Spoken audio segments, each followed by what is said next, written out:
Hello everyone, I'm Charlie Tolhurst and welcome to Chazza Squash YouTube channel today. Motorsport Corner video on the Motorsport Corner playlist. First of all, can I just say I hope everyone has had a great day today. It was officially the longest day of the year, the summer solstice. Well, the summer solstice might be here for you, but motor racing surely will be packed full of bumper action this summer, including the sport I'm going to be talking about tonight, a review of the last weekend's action from the British Touring Car Championship at Oulton Park. This race officially will mark the start of the BTCC for the summer break. Obviously, if you don't know, the BTCC do obviously have a set calendar which they run to as well. Oulton Park took place on the 17th to the 18th of June. We then go after that to the end of July, the 29th to the 30th of July, will be at Croft. That is the next circuit on the championship season. So that means the BTCC is now officially in summer recess. Kind of what I call summer break, summer recess. The motorsport, this sport, is off for a little while, just over a month. I think 37 days now till the next race at Oulton Park. Not Oulton, that was last weekend, sorry. The next race, which will be at Croft. Now, let's talk about the weekend's action. I didn't really watch much of the touring cars. I did watch a little bit of race 2. I can tell you that BMW were the winners of this weekend's events. We had Napa Racing dominate at Thruxton, courtesy of Ash Sutton and also Dan Rowbottom taking crucial wins. But this weekend saw the turn of the BMWs. Yes, I believe if obviously rear-wheel drive machinery was going to certainly get a win.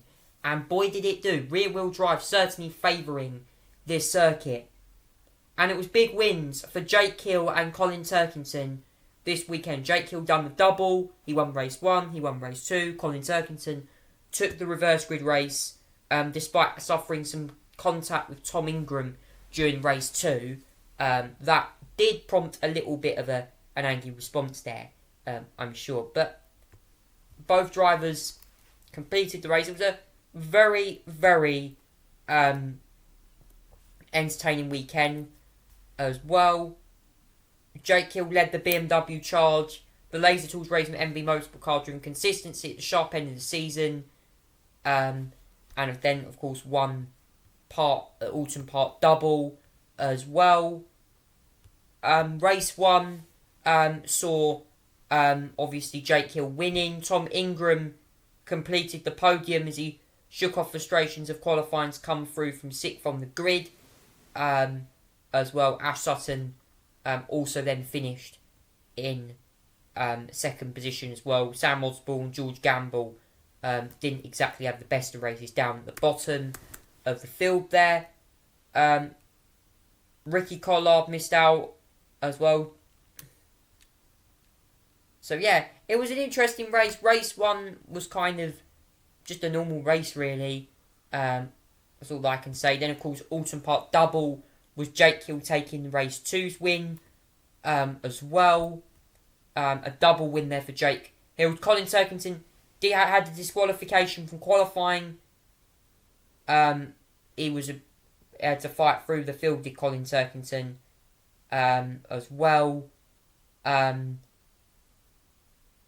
The fight for the podium saw Bristol Street Motors accelerate, holder for late charge Colin Turkington there as well. There was also, I believe, multiple accidents as well in the race as well. Dan Lloyd and Ricky Collard had a bit of a moment as well down at the Hislop chicane. There was a couple of drivers that got involved in collisions in race 2. Race 2 standings were Jake Hill, Ash Sutton, Tom Ingram. Colin Turkington was 4th for Team BMW. Cook was 5th. Josh Cook 6th. Dan Camish 6th. Adam Morgan 7th. Good drive by Adam Morgan actually. Very quick in that BMW in the midfield there. Putting off some big moves. Ricky Collard was 8th. Rory Butcher 10th. There were a few retirements. Will Powell 14 laps down. They were classified 14 laps down. Jade Edwards had a horrible weekend. Another mechanical issue on her car. Just the team they're just not, they don't, I think it's a Cook push he's driving, but they just don't seem to be getting anywhere. with it. I mean, it's crazy. She's really struggling in that car at the moment. As well, yes, Ricky Collard having a moment as well. Plenty of drivers getting in the walls.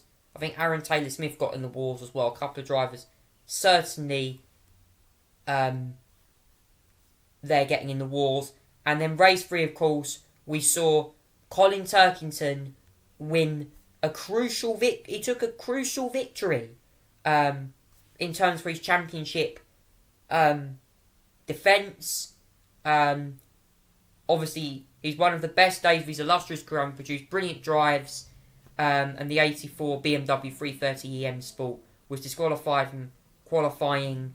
As a result, he moved from 27th from the grid. It was a BMW 123 in the end.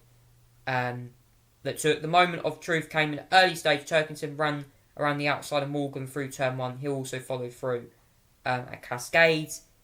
And as a result, there was an aforementioned safety car spell as well. Unfortunately, it was because Ash Sutton unfortunately grounded to a halt. Yes, Sutton having a retirement in that race. He did not finish. A mechanical issue, I think. So that's why the safety car was deployed in that race. So final race 3 was Colin Turkington, Jake Hill, who was in 2nd, Adam Morgan 3rd, Tom Ingram 4th, Dan Camish 5th, Aidan Moffat 6th, Josh Cook 7th for the One Motorsport Honda there. Dan Rowbottom was 8th in the Napa Racing for Focus ST. Ricky Collard was 9th. Rory Butcher was 10th. Ash Sutton getting a costly retirement in race 3. That did not help his championship charge whatsoever. But let's have a look now at the standings for the Drivers' Championship. With Sutton's retirement in race 3, it now means the championship gap has now been significantly reduced. It is now 6 points between Tom Ingram and Ash Sutton in 1st and 2nd. Jake Hill is 3rd on 192. Colin Turkington 4th on 183. Dan Camish is 5th on 160. Then we've got Josh Cook 6th on 125. Adam Morgan 7th on 123. And then 103 back, or 103. Dan Rowbottom 8th. Rory Butcher is 9th on 102. And then 90 points, Ricky Collard completing the top 10 as well. And obviously, there was also news as well in the Jack Sears Trophy. Meanwhile, of course, it's for drivers that have not scored a podium. There was also another success in the Jack Sears Trophy for Car Store Power Max Racing as well. Andrew Watson there getting the better of everyone in that Jack Sears Trophy. Currently, the standings for that in the Jack Sears Trophy, obviously to drivers that have not scored a podium, that obviously Dexter Patterson still leads that. And the reason Dexter Patterson's in it is because he hasn't scored a podium. So, yeah. That's all I can say on that. As well, Mikey Doble in 2nd. He's had a very good race. Interesting, I believe, in Brands Hatchie, Donington Park had a good result there. So, that's all I can say. The next race is at Croft. The last race at Oulton Park. Next race at Croft at the end of July.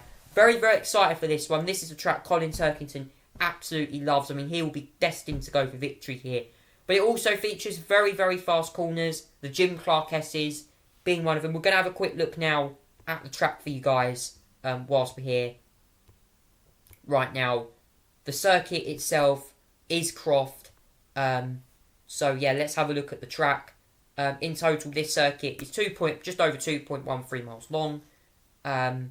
And it features the straight down into Clairvaux, the right-hander, followed by Hawthorne Bend, then a quick chicane, down to a right-hander at Tower Bend, before a very, very fast section through the Jim Clark S's, then through Barncroft, then the double apex right-hander at Sunny In and Sunny Out, then goes down into a very quick section before heading back to the complex, and then the final hairpin completes the lap. This will be a fun track, I'm sure. Hopefully we'll see plenty of good racing at Oulton Park. Thank you so much for watching this video. If you want to like and subscribe to Chazza Squash YouTube channel, please do. I'll alert you when new videos get uploaded. Thank you for listening. Take care and good night.